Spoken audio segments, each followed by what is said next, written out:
राजा भरथरी ने संन्यास क्यों लिया था? उज्जैन में भरथरी की गुफा स्थित है। इसके संबंध में यह माना जाता है कि यहाँ भरथरी ने तपस्या की थी। यह गुफा शहर से बाहर एक सुनसान इलाके में है। गुफा के पास ही शिप्रा नदी बह रही है। गुफा के अंदर जाने का रास्ता काफी छोटा है। जब हम इस गुफा के अंदर जाते हैं तो सांस लेने में भी कठिनाई महसूस होती है। गुफा की ऊंचाई भी काफी कम है, अंदर जाते समय काफी सावधानी रखनी होती है। यहाँ पर एक गुफा और है जो कि पहली गुफा से छोटी है। यह गोपीचंद की गुफा है जो कि भरथरी का भतीजा था। यहाँ प्रकाश भी काफी कम है। अंदर रोशनी के लिए बल्ब लगे हुए हैं। इसके बावजूद गुफा में अंधेरा दिखाई देता है।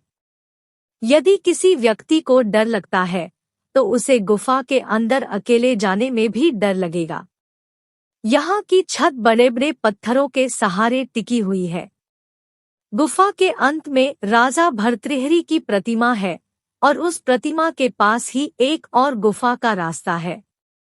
इस दूसरी गुफा के विषय में ऐसा माना जाता है कि यहाँ से चारों धामों का रास्ता है। गुफा में भर्तृहरि की प्रतिमा के सामने एक धुनी भी है जिसकी राख हमेशा गर्म ही रहती है। गौर से देखने पर आपको गुफा के अंत में एक गुप्त रास्ता दिखाई देगा जिसके बारे में कहा जाता है कि यहाँ से चारों धामों को रास्ता जाता है। पत्नी के धोखे से आहत राजा भरथरी के साधु बनने की कहानी। उज्जैन को उज्जैनी के नाम से भी जाना जाता था। उज्जैनी शहर के परम प्रतापी राजा हुए थे विक्रमादित्य। विक्रमादित्य के पिता महाराज गंधर्वसेन थे और उनकी 2 पत्नियां थीं। एक पत्नी के पुत्र विक्रमादित्य और दूसरी पत्नी के पुत्र थे भर्तृहरि। गंधर्वसेन के बाद उज्जैन का राजपाट भर्तृहरि को प्राप्त हुआ क्योंकि भरथरी विक्रमादित्य से बड़े थे। राजा भर्तृहरि धर्म और नीतिशास्त्र के ज्ञाता थे। प्रचलित कथाओं के अनुसार भरथरी की 2 पत्नियां थीं, लेकिन फिर भी उन्होंने तीसरा विवाह किया पिंगला से। पिंगला बहुत सुंदर थी और इसी वजह से भरथरी तीसरी पत्नी पर अत्यधिक मोहित हो गए थे। कथाओं के अनुसार भरथरी अपनी तीसरी पत्नी पिंगला पर काफी मोहित थे और वे उस पर अंधा विश्वास करते थे। राजा पत्नी मोह में अपने कर्तव्यों को भी भूल गए थे। उस समय उज्जैन में एक तपस्वी गुरु गोरखनाथ का आगमन हुआ। गोरखनाथ राजा के दरबार में पहुंचे। भरथरी ने गोरखनाथ का उचित आदर सत्कार किया। इससे तपस्वी गुरु अति प्रसन्न हुए। प्रसन्न होकर गोरखनाथ ने राजा एक फल दिया और कहा कि यह खाने से वह सदैव जवान बने रहेंगे, कभी बुढ़ापा नहीं आएगा, सदैव सुंदरता बनी रहेगी। यह चमत्कारी फल देकर गोरखनाथ वहां से चले गए। राजा ने फल लेकर सोचा कि उन्हें जवानी और सुंदरता की क्या आवश्यकता है। चूंकि राजा अपनी तीसरी पत्नी पर अत्यधिक मोहित थे, उन्होंने सोचा कि यदि यह फल पिंगला खा लेगी तो वह सदैव सुंदर और जवान बनी रहेगी। यह सोचकर राजा ने पिंगला को वह फल दे दिया। रानी पिंगला भर्तृहरि पर नहीं बल्कि उसके राज्य के कोतवाल पर मोहित थी। यह बात राजा नहीं जानते थे। जब राजा ने वह चमत्कारी फल रानी को दिया तो रानी ने सोचा कि यह फल यदि कोतवाल खाएगा तो वह लंबे समय तक उसकी इच्छाओं की पूर्ति कर सकेगा। रानी ने यह सोचकर चमत्कारी फल कोतवाल को दे दिया। वह कोतवाल एक वेश्या से प्रेम करता था और उसने चमत्कारी फल उसे दे दिया ताकि वेश्या सदैव जवान और सुंदर बनी रहे। वेश्या ने फल पाकर सोचा कि यदि वह जवान और सुंदर बनी रहेगी तो उसे यह गंदा काम हमेशा करना पड़ेगा।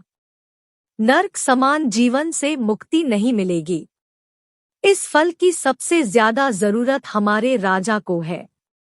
राजा हमेशा जवान रहेगा तो लंबे समय तक प्रजा को सभी सुख सुविधाएं देता रहेगा। यह सोचकर उसने चमत्कारी फल राजा को दे दिया। राजा वह फल देखकर हतप्रभ रह गए। राजा ने वेश्या से पूछा कि यह फल उसे कहाँ से प्राप्त हुआ। वेश्या ने बताया कि यह फल उसे कोतवाल ने दिया है। भर्तृहरि ने तुरंत कोतवाल को बुलवा लिया। सख्ती से पूछने पर कोतवाल ने बताया कि यह फल उसे रानी पिंगला ने दिया है। जब भर्तृहरि को पूरी सच्चाई मालूम हुई तो वह समझ गया कि पिंगला उसे धोखा दे रही है। पत्नी के धोखे से भर्तृहरि के मन में वैराग्य जाग गया और वे अपना संपूर्ण राज्य विक्रमादित्य को सौंपकर उज्जैन की एक गुफा में आ गए। इसी गुफा में भर्तृहरि ने 12 वर्षों तक तपस्या की थी। राजा भर्तृहरि की कठोर तपस्या से देवराज इंद्र भयभीत हो गए। इंद्र ने सोचा कि भर्तृहरि वरदान पाकर स्वर्ग पर आक्रमण करेंगे। यह सोचकर इंद्र ने भर्तृहरि पर एक विशाल पत्थर गिरा दिया। तपस्या में बैठे भर्तृहरि ने उस पत्थर को एक हाथ से रोक लिया और तपस्या में बैठे रहे। इसी प्रकार कई वर्षों तक तपस्या करने से उस पत्थर पर भर्तृहरि के पंजे का निशान बन गया। यह निशान आज भी भर्तृहरि की गुफा में राजा की प्रतिमा के ऊपर वाले पत्थर पर दिखाई देता है। यह पंजे का निशान काफी बड़ा है, जिसे देखकर सहज ही अंदाजा लगाया जा सकता है कि राजा भर्तृहरि की कदकाठी कितनी विशालकाय रही होगी। भर्तृहरि ने वैराग्य पर वैराग्य शतक की रचना की, जो कि काफी प्रसिद्ध है। इसके साथ ही भर्तृहरि ने श्रृंगार शतक और नीति शतक की भी रचना की। यह तीनों ही शतक आज भी उपलब्ध है और पढ़ने योग्य है। उज्जैन के राजा भर्तृहरि के पास 365 पाकशास्त्री यानी रसोइये थे, जो राजा और उसके परिवार और अतिथियों के लिए भोजन बनाने के लिए। एक रसोइये को वर्ष में केवल एक ही बार भोजन बनाने का मौका मिलता था। लेकिन इस दौरान भर्तृहरि जब गुरु गोरखनाथ जी के चरणों में चले गए तो भिक्षा मांगकर खाने लगे थे। एक बार गुरु गोरखनाथ जी ने अपने शिष्यों से कहा, देखो, राजा होकर भी इसने काम, क्रोध, लोभ तथा अहंकार को जीत लिया है और दृढ़ निश्चय है। शिष्यों ने कहा, गुरुजी, ये तो राजाधिराज है, इनके यहाँ 365 तो बावर्ची रहते थे। ऐसे भोग विलास के वातावरण में से आए हुए राजा और कैसे काम, क्रोध, लोभ रहित हो गए।